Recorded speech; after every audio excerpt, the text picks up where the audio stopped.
Hi అండి, ఎలా ఉన్నారు? అందరూ బాగున్నారా? నేను చాలా బాగున్నాను. మీరందరూ బాగుండాలని కోరుకుంటున్నాను. 11 ఇయర్స్ పాప కోసం ఫ్లోర్ లెంత్ డ్రెస్ ఎలా స్టిచ్ చేసుకోవాలో ఈరోజు వీడియోలో చూపిస్తాను. ఇది 3 లేయర్స్ ఉన్న రఫుల్ హ్యాండ్స్ అన్నమాట. చాలా స్పెషల్గా ఉంటుంది ఈ డ్రెస్. మీ అందరికీ నచ్చుతుంది అనుకుంటున్నాను. ఈ డ్రెస్ కుట్టడానికి 4 మీటర్ల క్లాత్ అవసరం పడుతుంది. 3 మీటర్లు కింద బాటమ్ కోసము, 1 మీటరు పైన టాప్ కోసం అనమాట. ఇప్పుడు ఎలా కుట్టాలో చూపించేస్తాను. ముందుగా ఇలా బాటమ్ కోసం 3 మీటర్ల క్లాత్ని కట్ చేసుకోవాలి. దీంతోపాటు లైనింగ్ కూడా 2 సమానంగా పెట్టేసుకొని మనం కుచ్చులు పెట్టడం స్టార్ట్ చేయాలన్నమాట. కొత్తగా కుడుతున్న వాళ్ళైనట్లయితే లైనింగ్ క్లాత్ని, మెయిన్ ఫ్యాబ్రిక్ని రెండింటిని కలిపి ఒక స్టిచ్ వేసుకున్న తర్వాత ఇలా కుచ్చులు పెట్టుకుంటే ఈజీగా ఉంటుంది. నాకు అలవాటు ఉంది కాబట్టి నేను డైరెక్ట్గా కుచ్చులు పెట్టేస్తున్నాను. ఇలా కుచ్చులు పెట్టుకుంటూ ప్రతి కుర్చీకి పిన్స్ పెట్టుకోవాలి. చిన్న సైజులో కావాలనుకుంటే చిన్నగా పెట్టుకోండి, పెద్ద సైజు కుచ్చులు కావాలి అనుకుంటే పెద్దగా పెట్టుకోండి. నేను 11 ఇయర్స్ పాప కోసం కుడుతున్నాను కాబట్టి మరీ చిన్నగా కాకుండా మరీ పెద్దగా కాకుండా ఇలా 1 ఇంచు సైజు వచ్చేలాగా చూసుకొని కుచ్చులు పెడుతున్నాను. ఇలా నడుము పార్ట్ అంతా కూడా కుచ్చులు పెట్టడం పూర్తయిపోయిన తర్వాత ఒకసారి టేపుతోని కొలుచుకొని మనకు కావలసిన సైజు వచ్చిందా లేదా చూసుకోవాలి. ఒకవేళ సైజుకి ఎక్కువ తక్కువలు అయితే ఒకసారి పూర్తిగా తీసేసుకొని మళ్ళీ కుచ్చులు పెట్టుకోవాలన్నమాట. నాకు 30 ఇంచెస్ కావాలి, ఖర్చులు పోను 30 ఇంచెస్ ఉండాలి. కరెక్ట్గా వచ్చింది. ఇప్పుడు టాప్ పార్ట్ ఎలా కట్ చేసుకోవాలో చెప్తాను. లైనింగ్ని డబల్ ఫోల్డింగ్ మీద కింద పరుచుకొని ఓపెన్ బయట వైపు ఉండాలి, మడత మన వైపు ఉండాలి. ఖర్చు కోసం ఒక 1/2 ఇంచు కింద లైన్ మార్క్ చేసుకున్నాను. తర్వాత పొడవు కోసం 12 ఇంచులు తీసుకున్నాను. ఇక్కడ ఒక లైన్ మార్క్ చేసుకొని ఖర్చు కోసం మళ్ళీ ఒక 1/2 ఇంచు తీసుకుంటున్నాను. షోల్డర్ మీద కుట్టడానికి ఉపయోగపడుతుంది ఈ ఖర్చు. ఇప్పుడు లూజ్ చూపిస్తాను. లూజ్ 32 ఇంచులు ఉందండి. అందులో సగం 16 ఇంచులు, అందులో సగం 8 ఇంచులు. ఇది మొత్తం 4 పీసులు మనకు వస్తాయి కాబట్టి మనం సగానిలో సగం తీసుకోవాలన్నమాట. అందుకని 8 ఇంచుల దగ్గర ఒక లైన్ మార్క్ చేస్తున్నాను. ఖర్చు కోసం మళ్ళీ ఒక 2 ఇంచులు తీసుకుంటున్నాను. దానికోసం కూడా ఒక లైన్ డ్రా చేసుకోవాలి. ఇప్పుడు షోల్డర్ ఎలా తీసుకోవాలో చెప్తాను. షోల్డరు 5 ఇంచెస్ తీసుకున్నానండి. నెక్ ఒక 2 ఇంచెస్ తీసుకున్నాను. చంక డౌన్ వచ్చేసి 5 ఇంచెస్ తీసుకున్నాను. మళ్ళీ షోల్డర్ దగ్గర ఎలా చూసుకున్నామో ఇలా చంక డౌన్ దగ్గర కూడా కరెక్ట్గా ఉందో లేదో చూసుకొని ఇప్పుడు దీన్ని ఒక బాక్స్ లాగా డ్రా చేసుకోవాలి. ఇలా స్క్వేర్ షేప్లో డ్రా చేసుకుంటే మనకి చంక షేపులు కానీ నెక్ షేపులు కానీ ఈజీగా పర్ఫెక్ట్గా వస్తాయన్నమాట.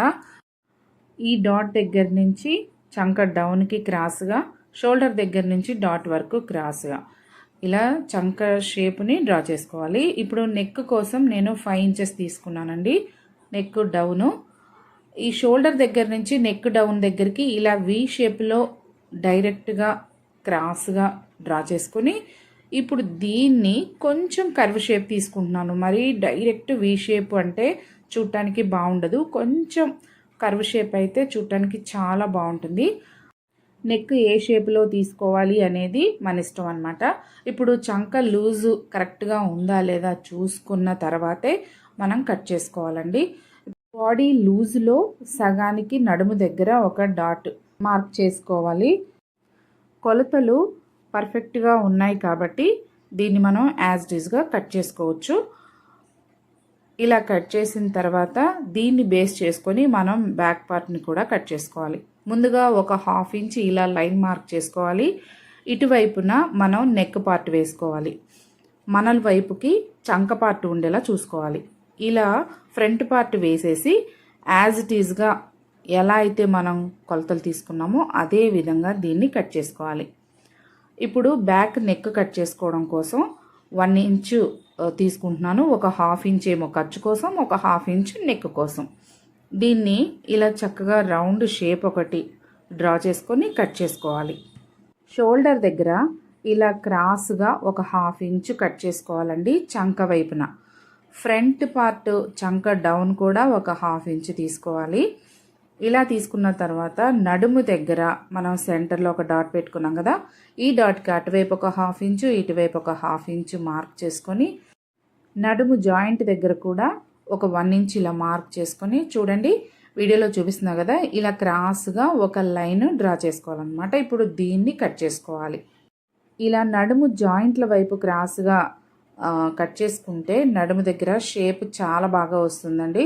మనం సెంటర్లో డాట్ పెట్టుకున్నాం కదా, ఆ డాట్ దగ్గర ఇలా కట్స్ పెట్టుకోవాలి. టక్స్ వేసుకోవడానికి మనకి ఈజీగా ఉంటుందన్నమాట. ఇప్పుడు వీటిని బేస్ చేసుకొని మనం మెయిన్ ఫ్యాబ్రిక్ని కట్ చేసుకోవాలి. ఫ్రంట్ పార్ట్ బ్యాక్ పార్ట్ రెండింటిని ఇలా కట్ చేసుకున్న తర్వాత ఇప్పుడు హ్యాండ్స్ ఎలా కట్ చేసుకోవాలో చూపిస్తాను. హ్యాండ్స్ కట్ చేసుకోవడం కోసం 4 వైపులా 12 ఇంచుల వెడల్పు ఉన్న క్లాత్ తీసుకున్నాను. దాన్ని 4 మడతలు వేసుకోవాలి.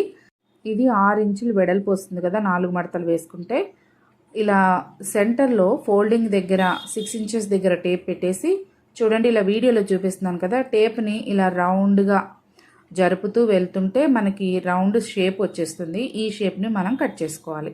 ఇప్పుడు మనకి ఫుల్గా సర్కిల్లో రౌండ్ షేప్లో క్లాత్ రెడీ అయిపోయింది. ఇప్పుడు దీన్ని మనం హ్యాండ్స్ పొడవు, చంకలు, లోతులు తీసుకోవాలన్నమాట. ఇప్పుడు హ్యాండ్స్ ఎంత పొడవు కావాలో చూసుకోవాలి. దానికంటే 2 ఇంచులు ఎక్స్ట్రా ఉండేలాగా ఫోల్డింగ్ వేసుకోవాలి. చంక లోతు అనేది నేను రౌండ్గా 2 ఇంచుల వెడల్పు తీసుకున్నాను. ఇది టోటల్గా 8 ఇంచుల చంక రెడీ అయిపోతుంది. ఇలా కట్ చేసిన తర్వాత చూడండి ఓపెన్ చేస్తే ఇలా వస్తుంది. ఇంకా 4 వైపులా 9 అంగుళాల వెడల్పు ఉన్న క్లాత్ తీసుకున్నాను. దాన్ని 4 మడతలు వేసుకుంటే చుట్టూరా 4.5 ఇంచుల వెడల్పు వస్తుంది అనమాట. దీన్ని మనం ఇలా మార్క్ చేసుకోవాలి. ఇప్పుడు దీన్ని కట్ చేసుకొని ఇంతకు ముందు మనం కట్ చేసుకున్న హ్యాండ్స్ ఉన్నాయి కదా, దానిపైన వేసుకొని చంక లోతులు కూడా ఇంతకు ముందు కట్ చేసుకున్నట్లుగానే యాజ్ ఇట్ ఈజ్ కట్ చేసుకోవాలన్నమాట. దీన్ని సపరేట్గా కట్ చేస్తే ఒకటి ఎక్కువ ఒకటి తక్కువ అయ్యే అవకాశం ఉంటుంది. కాబట్టి ఇలా ఒకదాని మీద ఒకటి వేసుకొని చేసుకుంటే కరెక్ట్గా వస్తుంది. సెంటర్లో ఒక డాట్ పెట్టేసుకుంటే మనకి సెంటర్ ఎక్కడి నుంచి షోల్డర్ పైన కుట్టడం స్టార్ట్ చేసుకోవాలో ఒక ఐడియా ఉంటుంది. ఇలా రఫుల్ హ్యాండ్స్ లోపల నార్మల్గా అయితే కొంతమంది హ్యాండ్స్ వేసుకుంటారు, కొంతమంది వేసుకోరు. హ్యాండ్స్ కోసం లైనింగ్ క్లాత్ని కట్ చేసుకోవాలి. ఇది మీ అందరికీ తెలుసు కాబట్టి నేను దీన్ని ప్రత్యేకంగా చూపించట్లేదు. 3 లేయర్స్లో నేను మీకు 2 లేయర్స్ కటింగ్ మాత్రమే చూపించానండి. ఒక లేయర్ క్లిప్పింగ్ మిస్ అయిపోయింది, అందువల్ల మీకు చూపించలేకపోయాను. ఇప్పుడు ఆ 3 లేయర్స్ని ఇలా జిగ్జాగ్ చేసుకోవాలి. జిగ్జాగ్ అంటే పీకో చేసుకోవాలన్నమాట. లేదంటే మిషన్ మీద కూడా మనం ఫోల్డ్ వేసుకొని కుట్టుకోవచ్చు. 3 లేయర్స్ అంటే ఒక చేతికి 3 లేయర్స్, 2 చేతులకి 6 లేయర్లు వస్తాయి. 6 పీసులను కూడా ఇదే విధంగా జిగ్జాగ్ కానీ మిషన్ మీద కానీ కుట్టాలి.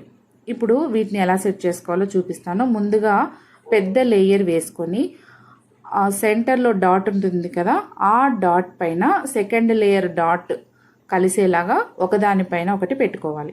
ఇప్పుడు చిన్న లేయర్ని కూడా ఆ డాట్ కలిసేలా పెట్టుకొని ఇప్పుడు ఈ మూడింటిని కలిపి రౌండ్గా జాయింట్ వేసుకోవాలి. ఇలా రౌండ్గా జాయింట్ వేసుకున్న తర్వాత చంక దగ్గర కూడా ఒక డాట్ పెట్టుకున్నాం కదా మనం, అలా చంక దగ్గర కూడా కట్ చేసుకొని మనం బాడీకి చేతుల్ని జాయింట్ వేసుకోవచ్చు. లేదంటే ఇలా సర్కిల్గా ఉంచుకొనే బాడీకి చేతుల్ని జాయింట్ వేసుకోవచ్చు. చూడండి రఫుల్స్ 3 జాయింట్ చేసేసిన తర్వాత ఒక హ్యాండ్ రెడీ అయిపోయింది. చాలా చక్కగా 3 లేయర్స్ తోటి చాలా బాగా వచ్చింది హ్యాండ్ స్టిచ్ చేసిన తర్వాత ఇలా ఉంటుందన్నమాట. ఎంత బాగుంది కదా, చాలా క్యూట్గా అనిపించింది నాకైతే. రెండవ చేతిని కూడా రెడీ చేసేసాను. చూడండి 2 చేతులు రెడీ అయిపోయినాయి. ఇప్పుడు నడుముకి కుట్టడానికి బెల్ట్ కూడా రెడీ చేసుకున్నాను 2 వైపులా. ఇప్పుడు టాప్ పార్ట్ తీసుకొని మెయిన్ ఫ్యాబ్రిక్ పైన లైనింగ్ వేసి ముందుగా నెక్ లైన్ని జాయింట్ వేసుకోవాలి. ఇలా జాయింట్ వేసిన తర్వాత అక్కడక్కడ కట్స్ పెట్టుకొని ఆ తర్వాత లైనింగ్ని రివర్స్ చేసుకొని లైనింగ్ పైన ఓవర్ స్టిచ్ ఒకటి వేసుకోవాలి. ఇలా వేసిన తర్వాత లైనింగ్ మళ్ళీ ఒకసారి రివర్స్ చేసుకొని ఒక 1/2 ఇంచ్ గ్యాప్లో నెక్ చుట్టూరా ఓవర్ స్టిచ్ ఒకటి వేసుకోవాలి. నెక్ జాయింట్ చేయటం పూర్తయిపోయిన తర్వాత రివర్స్ చేసుకొని లైనింగ్ పైన ఇలా టోటల్గా బాడీ పార్ట్ మొత్తం కూడా సెట్ చేసుకుంటూ ఫోల్డింగ్స్ లేకుండా చుట్టూరా ఒకటి లాక్ స్టిచ్ వేసుకోవాలన్నమాట. అంటే మనం ఏ విధంగా అయితే కొలిచి కట్ చేసుకున్నామో లైనింగ్ని దాన్ని బేస్ చేసుకొని కుట్లు వేసుకోవాలి. ఆ తర్వాత ఎక్స్ట్రా మిగిలిపోయిన క్లాత్ అంతా కూడా కట్ చేసుకోవాలి. ఇప్పుడు మనకి పర్ఫెక్ట్గా బాడీ కొలతలతోటి ఫ్రంట్ పార్ట్ రెడీ అయిపోతుంది. చాలా జాగ్రత్తగా కుట్టుకోవాలండి. ఎక్కువ ఖర్చు తీసుకోకుండా కొద్దిపాటి ఖర్చుతోనే ఎడ్జ్గా వేసుకుంటే డ్రెస్సు పీక్ వచ్చినట్టు లేకుండా నీట్గా ఉంటుంది. ఎక్కువ ఖర్చు తీసుకుంటే టైట్గా పీక్ వచ్చినట్టుగా ఉంటుందన్నమాట. ఇలా ఎక్స్ట్రా ఉన్న క్లాత్ అంతా కూడా కట్ చేసుకోవాలి. నడుము దగ్గర ఒక డాట్ పెట్టుకోవాలి. టక్స్ కోసం రెండు వైపులా 2 డాట్స్ పెట్టేసుకోవాలి. ఇప్పుడు డాట్ దగ్గర ఇలా ఫోల్డ్ వేసుకొని ఒక 1/2 ఇంచ్ వెడల్పుతోటి 4 ఇంచెస్ పొడవుతోటి ఇలా టక్స్ వేసుకోవాలి. వీడియోలో చూపిస్తున్నాను కదా, ఇలా టక్స్ వేసుకోవాలన్నమాట. ఇప్పుడు ఓపెన్ చేసి చూపిస్తున్నాను చూడండి. చాలా పర్ఫెక్ట్గా వచ్చింది ఫ్రంట్ పార్ట్. ఇంతకుముందు మనం బొందులు కుట్టుకొని ఉన్నాం కదా, 2 ఇంచుల వెడల్పుతోటి కింద నుంచి 1 ఇంచ్ గ్యాప్ తోటి ఇలా బొందులు పెట్టేసుకొని రఫ్గా జస్ట్ నార్మల్గా ఒక స్టిచ్ వేసుకోవాలి. 2 వైపులా బొందులు ఒకే లెంత్లో పెట్టుకోవాలన్నమాట. కింద నుంచి 1 ఇంచ్ గ్యాప్లో ఉంటే మనకి 2 వైపులా సమానంగా వస్తుంది. బ్యాక్ పార్ట్ని సెంటర్లో కట్ చేసుకోవాలి. మెటీరియల్ని రైట్ సైడ్ ఉంచుకోవాలి. దానిపైన లైనింగ్ పీస్ వేసుకొని ఇలా నెక్ లైన్ దగ్గర నుంచి స్ట్రైట్గా జాయింట్ చేసుకోవాలి. ఇలా జాయింట్ చేసిన తర్వాత లైనింగ్ని సైడ్ చేసుకొని దీనిపైన ఓవర్ స్టిచ్ ఒకటి వేసుకోవాలి. 2 పీసులను కూడా ఇదే విధంగా కుట్టుకోవాలి. ఇన్విజిబుల్ జిప్ తీసుకున్నాను. ఈ జిప్ని ఎలా కుట్టాలో చూపిస్తాను. ఇప్పుడు జిప్ లెంత్ ఎంత ఉందో చూసుకొని అంత లెంత్ దగ్గర నేను మార్క్ పెట్టేసుకుంటున్నాను. ఇది బ్యాక్ పార్ట్కి ఒకవైపు, దీనిపైన రెండవ వైపు బ్యాక్ పార్ట్ని కూడా వేసుకొని, అంటే ఫస్ట్ పార్ట్ ఏమో రైట్ సైడ్ ఉంటుంది, ఇదేమో రాంగ్ సైడ్ ఉంటుంది అన్నమాట మనకు చూడటానికి. ఇలా ఒకదానిపైన ఒకటి వేసుకొని జాయింట్ ఎక్కడైతే మనం చేసుకున్నామో ఇందాక లైనింగు ఒరిజినల్ అదే ఏరియాలో మనం స్టిచ్ వేసుకోవాలి. మనం ఇందాక ఒక మార్క్ పెట్టుకున్నాం కదా, ఆ మార్క్ని పైన క్లాత్ కూడా పెట్టుకుంటే మనం ఎక్కడి వరకు కుట్టాలి అనేది మనకు ఒక ఐడియా ఉంటుంది. అందుకే మార్క్ చేశాను. ఇది క్లాత్ అటు ఇటు కూడా జరగకూడదు అనమాట. ఎగ్జాక్ట్లీ సెంటర్లో రావాలి. మనకి ఓపెన్ చేసినప్పుడు లైనింగ్ కనిపించకుండా ఉండాలి. అలానే లైనింగ్ వైపు చూస్తే మెయిన్ ఫ్యాబ్రిక్ కూడా కనిపించకూడదు అనమాట. ఇలా రబ్ చేసేసాం కదా. ఇలా చేసిన తర్వాత కుట్టుని పెద్ద సైజులోకి పెంచుకొని మిగిలిన పార్ట్ అంతా కూడా ఇదే విధంగా స్ట్రైట్గా ఒక కుట్టు వేసుకోవాలి. కుట్టాం కదా. ఇప్పుడు దారం కట్ చేసి మీకు ఈ ఫ్యాబ్రిక్ని ఓపెన్ చేసి చూపిస్తాను చూడండి. మనకి ఇటువైపు అయితే లైనింగ్ కనిపించట్లేదు, ఇటువైపు అయితే మెటీరియల్ కూడా కనిపించట్లేదు. ఎగ్జాక్ట్లీ మనం కరెక్ట్గా సెంటర్లో స్టిచ్ వేసామన్నమాట. ఇప్పుడు ఈ సెంటర్లో మనం జిప్ పెట్టేసుకొని జిప్ని బ్యాక్ పార్ట్కి యాడ్ చేసుకొని కుట్టాలి. ఇప్పుడు జిప్ ఎలా కుట్టాలో చూపిస్తాను. ఇలా జిప్ని ఓపెన్ చేసి మనం స్టిచ్ వేసుకున్న జాయింట్ ఉంది కదా, జాయింట్లో ఎగ్జాక్ట్లీ సెంటర్లో జిప్ వచ్చేలా చూసుకోవాలి. సైడ్ మనకి 1/2 ఇంచ్ ఎక్స్ట్రా క్లాత్ ఉంటుంది జిప్ పక్కన, దానిపైన మనం స్టిచ్ వేసుకోవాలి. చూడండి నేను వీడియోలో చూపిస్తున్నాను. ఇలా వేసుకోవాలి. సెంటర్లో ఉన్న జిప్ రన్నర్ని ఇలా పైకని మిగిలిన జిప్ అంతా కూడా ఇలా కుట్టాలి. ఒక 1/2 ఇంచు జిప్ని ఇలా ఎక్స్ట్రా ఉంచేసుకొని ఆ తర్వాత ఇలా టర్న్ చేసుకొని జిప్ పైన ఒక స్టిచ్ వేసుకోవాలి. మళ్ళీ స్ట్రైట్గా ఇందాక కుట్టినట్టుగానే యాజ్ ఇట్ ఈజ్గా జిప్ మొత్తాన్ని కూడా కుట్టేసేయాలి. ఓకే, ఇప్పుడు జిప్ వేసేసుకున్నాం కాబట్టి మిగిలిన పార్ట్ అంతా కూడా లైనింగు తర్వాత ఫ్యాబ్రిక్ ఇలా రెండింటిని కలిపి జాయింట్ వేసుకోవాలి. ఇలా జాయింట్ వేసుకుంటే మనకి బ్యాక్ పార్ట్ ఫ్రంట్ పార్ట్ రెండు జాయింట్ చేసుకోవటం ఈజీగా ఉంటుందన్నమాట. చూడండి బ్యాక్ పార్ట్ మనకి రెడీ అయిపోయింది. ఇప్పుడు జిప్ ఎలా వచ్చేస్తుంది కదా, అందుకని ఇలా దారాలు విప్పుకోవడానికి ఒక చిన్న పరికరం ఉంటుంది. దాని సహాయంతో సెంటర్లో ఉన్న కుట్లని ఇలా కట్ చేసుకోవాలి. అందుకే మనం ఇక్కడ స్టిచ్ చేసేటప్పుడు పెద్ద కుట్టు వేసుకున్నాం, గుర్తుందిగా మీకు? పెద్ద కుట్టు వేసుకుంటే మనం ఇలా కట్ చేసుకోవడానికి ఈజీగా ఉంటుందన్నమాట. చూసారు కదా, చక్కగా ఇలా దారాలన్నీ కట్ చేసిన తర్వాత అంటే కుట్లు విప్పినట్టుగా అన్నమాట. జిప్ మనకి ఈజీగా జిప్ తీయటానికి పెట్టుకోవడానికి వచ్చేస్తుంది. చూడండి బయటికైతే అస్సలు జిప్ కనిపించట్లేదు కదా, అందుకనే ఇది ఇన్విజిబుల్ జిప్ అన్నారు. ఈ జిప్ అయినా నార్మల్ జిప్ అయినా మనం ఇదే విధంగా కుట్టచ్చు. ఇప్పుడు బ్యాక్ సైడ్ టక్స్ వేసుకుందాము. ఆల్రెడీ ఫ్రంట్ పార్ట్కి ఎలా వేసుకున్నామో మీకు ఐడియా ఉంది కదా. అదేవిధంగా ఒక 1/2 ఇంచు వెడల్పు, ఒక 4 ఇంచెస్ పొడవు ఇలా వేసుకుంటే మనకి బ్యాక్ పార్ట్ రెడీ అయిపోయింది. కానీ మనకు ఒక చిన్న పార్ట్ మిగిలిపోయిందండి. మనం నెక్ లైన్ వేసుకోలేదు, అంటే నెక్ని కుట్టలేదు కదా. అందుకోసమని 1.5 వెడల్పున్న ఇలా క్రాస్ పట్టీలు తీసుకోవాలి. నెక్ లైన్కి ఇలా క్రాస్ పట్టీల్ని యాడ్ చేసుకోవాలి. ఇలా యాడ్ చేసిన తర్వాత లైనింగ్ని ఖర్చు వెడల్పున ఫోల్డ్ చేసుకొని కుట్టాలి. మిగిలిన ఎక్స్ట్రా క్లాత్ అంతా కూడా కట్ చేసుకొని జిప్ వేసుకోవడానికి ఇబ్బంది లేకుండా ఇలా సైడ్ ఫోల్డ్ చేసుకొని జిప్పు పైన కుట్టకుండా మిగిలిన ఫోల్డ్ చేసుకున్న క్లాత్ అంతా కూడా కుట్టాలి. చూసారు కదా, చక్కగా మనకి నెక్ లైన్ కూడా పూర్తయిపోయింది. ఇలా 2 వైపులా ఇదే విధంగా కుట్టాలి. జిప్పుకు మాత్రం ఇబ్బంది ఉండకూడదు. జిప్పు పై వరకు వచ్చేసేయాలన్నమాట. ఓకేనా. జిప్పు కూడా చాలా సింపుల్గా వేసుకున్నాము. ఇప్పుడు బ్యాక్ పార్ట్ పైన ఫ్రంట్ పార్ట్ వేసుకొని షోల్డర్స్ 2 జాయింట్ చేసుకోవాలి.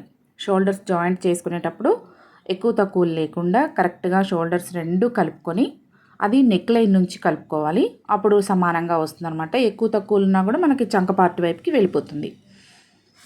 ఇలా 2 షోల్డర్స్ని జాయింట్ చేసేసుకున్న తర్వాత బ్యాక్ సైడ్ ఏదైతే అంటే బ్యాక్ నెక్ వైపు ఏదైతే ఉంటుందో అటువైపు ఈ షోల్డర్ పై ఉన్న ఖర్చుని ఫోల్డ్ వేసుకొని ఒక స్టిచ్ వేసుకుంటే మనం డ్రెస్ వేసుకున్న తర్వాత కూడా షోల్డర్ దగ్గర ఖర్చు కనిపించకుండా ఉంటుంది నీట్గా. ఓకేనా. ఇప్పుడైతే మనకి back part front part 2 ready అయిపోయినాయి. రఫుల్ హ్యాండ్స్ కింద లైనింగ్ కట్ చేశాను కదా, ఆ లైనింగ్ ఎడ్జులు 2 హ్యాండ్స్ని ఇలా డబల్ ఫోల్డ్ వేసుకొని కుట్టాలి. ఆల్రెడీ నేను ఒక చేతిని జాయింట్ చేసేసాను. మరొక చేతిని ఎలా జాయింట్ చేయాలో చూపిస్తాను. ఇలా సెంటర్కి ఫోల్డ్ చేసుకొని స్టార్టింగ్ షోల్డర్ పైన ఎక్కడి నుంచి కుట్టాలో మనకు ఒక మార్క్ చేసుకున్నాం కదా, చంక దగ్గర కూడా మనం మార్క్ చేసుకున్నాము. ఇలా చంక దగ్గర కట్ చేసుకోవాలి. ఇది మీ ఇష్టం అండి. మీకు కుట్టడానికి కంఫర్ట్గా ఉంటుంది అనుకుంటే కట్ చేయకుండా కూడా కుట్టుకోవచ్చు. ఇలా షోల్డర్ పైన రఫుల్ హ్యాండ్స్ పెట్టేసి దానిపైన నార్మల్ హ్యాండ్స్ పెట్టేసి రెండింటిని కలిపి ఇలా డ్రెస్కి జాయింట్ చేసుకోవాలి. ఇలా కుట్టడం కూడా కొంచెం ఇబ్బంది అనుకుంటే హ్యాండ్స్ని అదే రఫుల్ హ్యాండ్స్ని తర్వాత నార్మల్ హ్యాండ్స్ని రెండింటిని కూడా ఒకసారి జాయింట్ వేసుకొని ఆ తర్వాత డ్రెస్కి జాయింట్ చేసుకోవచ్చు. మీకు ఏమైనా ఇబ్బంది అనిపిస్తే కొత్తగా నేర్చుకునే వాళ్ళైతే, కొంచెం అలవాటు ఉంది కుట్టుకోగలము పర్వాలేదు అనుకుంటే ఇలా విడివిడిగా కూడా జాయింట్ చేసుకోవచ్చు అనమాట. దీన్ని డబల్ స్టిచ్ కూడా వేసుకోవాలండి. చూసారు కదా, రఫుల్ హ్యాండ్స్ కుట్టడం కూడా అయిపోయింది. చాలా చక్కగా వచ్చింది. హ్యాండ్స్ అయితే చాలా బాగున్నాయి అన్నమాట. 3 లేయర్స్ తోటి చూడటానికి చాలా అందంగా ఉంది. ఇప్పుడు వీటిని ఒకవైపు జాయింట్ చేసుకోవాలి. 2 వైపులా జాయింట్ చేసుకుంటే మనం కింద బాటమ్ కుట్టాలి కదా, అందుకని 2 వైపులా కాకుండా ఒకవైపు జాయింట్ చేసుకోవాలి. నాకైతే చాలా బాగా నచ్చింది అనమాట. అలానే చూస్తూ ఉండిపోవాలనిపించింది, అంత బాగా నచ్చింది. ఇప్పుడు సైడ్ జాయింట్ ఎలా చేసుకోవాలో చూపిస్తాను. ముందుగా రఫుల్ హ్యాండ్స్ ఉన్నాయి కదా, అవన్నీ కూడా లేయర్స్ అన్నీ కరెక్ట్గా ఫోల్డింగ్స్ లేకుండా నీట్గా ఇలా ఒకదానిపైన ఒకటి పట్టేసుకొని ఎక్కువ తక్కువ లేకుండా చంక దగ్గర నుంచి మనం బేస్ చేసుకుంటే మనకి ఈజీగా ఉంటుంది. ఇక్కడ ఒక పిన్ పెట్టేసుకుంటే కుట్టడానికి కూడా కొంచెం తేలిగ్గా ఉంటుంది. ప్లస్ లైనింగ్ కూడా ఉంది కాబట్టి లైనింగ్ తోటి కలుపుకొని హ్యాండ్స్ మొత్తం అన్నీ సరిగ్గా సెట్ చేసుకొని పెట్టుకోవాలి. మనం ఆల్రెడీ బొందు కూడా ముందుగానే కుట్టేసి ఉన్నాం కాబట్టి నో ప్రాబ్లం. ఇలా మనం చంక దగ్గర నుంచి అయినా జాయింట్ వేసుకోవచ్చు, లేదంటే నడుము దగ్గర నుంచి అయినా జాయింట్ వేసుకోవచ్చు. నేను ఒకవైపు మాత్రమే జాయింట్ వేశాను. 2-3 స్టిచ్చెస్ వేసుకోవచ్చు అండి. నేను మీకు ఒక స్టిచ్ చూపించాను. ఇప్పుడు బాటమ్ ఎలా కుట్టాలో చూపిస్తాను. బాటమ్ కోసం మనం అంతకు ముందుగానే ప్రిల్స్ పెట్టేసుకొని పక్కన పెట్టాం కదా, పిన్ చేసుకొని పక్కన పెట్టుకున్నాము. వీటన్నిటిని ముందుగా ఒక స్టిచ్ వేసుకుంటే పిన్స్ అన్నీ తీసేసుకొని మనం టాప్కి యాడ్ చేసుకోవచ్చు అన్నమాట. అందుకని ముందుగా ఒక స్టిచ్ వేసుకుంటున్నాను. ఇలా కుట్టిన తర్వాత పిన్స్ అన్నీ తీసేసుకోవాలి. ఇప్పుడు నడుముకి ఎలా జాయింట్ వేసుకోవాలో చెప్తాను. ముందుగా ఇలా నడుముకి క్లాత్ పెట్టేసిన తర్వాత మీకు ఓపిక ఉంటే డైరెక్ట్గా కుట్టేసుకోండి, లేదంటే బాటము టాపు రెండింటికి కలిపి ఇలా అక్కడక్కడ కూడా పిన్స్ పెట్టుకొని కుట్టుకోవచ్చండి. అది మన ఇష్టం అన్నమాట. అంటే మనం హ్యాండిల్ చేయగలగాలి. కొంచెం వజన్ ఉంటుంది కదా, బాటము లైనింగ్ ఉంది కాబట్టి అందుకని చెప్తున్నాను. ఇలా పిన్స్ పెట్టేసుకొని నడుముకి జాయింట్ వేసేసుకోవాలి. ఎక్కువ తక్కువ లేకుండా స్ట్రైట్గా ఒక 1/2 ఇంచ్ మాత్రమే మనం ఖర్చు తీసుకొని వేసుకుంటే బాగుంటుంది. ఎక్కువ ఖర్చు కూడా అవసరం లేదు. ఇలా వేసిన తర్వాత డబల్ స్టిచెస్ వేసుకోవాలి. ఓకేనా. ఇప్పుడు ఇందాక మనం ఏ విధంగా అయితే సైడ్ జాయింట్ వేసుకున్నామో అదే విధంగా ఇప్పుడు రెండో వైపు కూడా సైడ్ జాయింట్ వేసుకోవాలి. నేను ఖర్చు కోసం 2 ఇంచెస్ తీసుకున్నాను కదా, అలా 2 ఇంచెస్ కొలత ప్రకారంగానే వేసుకోవాలండి సైడ్ జాయింట్. మీరు ఎంత ఖర్చు తీసుకుంటే ఆ ఖర్చు బేస్ చేసుకొని మనం స్టిచ్ చేసుకోవాలన్నమాట సైడ్ జాయింట్. సైడ్ జాయింట్ వేసిన తర్వాత ఒకసారి టేపుతో కొలిచి మనకి కావాల్సిన కొలతల ప్రకారంగా వచ్చిందా లేదా చూసుకుంటే మనకి ఇబ్బంది లేకుండా ఉంటుంది. ఆ తర్వాత మనం డబల్ స్టిచెస్ కూడా వేసుకోవచ్చు. ఒకవేళ ఎక్కువ తక్కువలు ఉంటే అటు ఇటుగా సరి చేసుకొని వేసుకోవచ్చు అనమాట. అందుకనే చెప్తున్నాను. అంతేనండి, చాలా ఈజీగా 3 లేయర్స్ రఫుల్ హ్యాండ్స్ తోటి మనకి ఫుల్ లెంత్ అనొచ్చు, ఫ్లోర్ లెంత్ అని కూడా అనొచ్చు, ఫ్రాక్ రెడీ అయిపోయిందనమాట. ఈ వీడియో మీకు నచ్చిందని అనుకుంటున్నాను. నచ్చితే మాత్రం ఖచ్చితంగా లైక్ చేయండి. మీరు చేస్తున్న లైక్స్ వల్ల నా వీడియోకి మంచి రీచ్ వస్తుంది. చాలామంది ఇంట్రెస్ట్ ఉన్న వాళ్ళకు కూడా ఈ వీడియో వెళ్తుందనమాట. వాళ్ళు ఇంట్రెస్ట్గా ఈ వీడియోని చూసి కుట్టుకోగలుగుతారు. ఓకేనా. ఈ వీడియోని మీ ఫ్రెండ్స్ తోటి, ఫ్యామిలీ మెంబర్స్ తోటి షేర్ చేసుకోండి. మీ అమూల్యమైన అభిప్రాయాల్ని కామెంట్ సెక్షన్లో తెలియచేయండి. కొత్తగా నా ఛానల్ని ఎవరైనా చూస్తున్న వాళ్ళైనా లేదంటే ఇప్పటి వరకు సబ్స్క్రైబ్ చేసుకోకుండా నా ఛానల్ని చూస్తున్న వాళ్ళైనా సరే ప్లీజ్ దయచేసి సబ్స్క్రైబ్ చేసుకొని నా వీడియోస్ చూస్తూ ఉండండి. దానివల్ల మీకు ఎలాంటి నష్టము లేదు, రూపాయి కూడా ఖర్చు లేని పని. మీరు సబ్స్క్రైబ్ చేసుకొని నా వీడియోస్ చూడటం వల్ల నాకు ఎంతో కొంత యూజ్ అవుతుంది. మరొక మంచి వీడియోతో మీ ముందుకు వస్తాను. అప్పటి వరకు నా వీడియోస్ చూస్తూ ఉండండి. Thank you. బాయ్.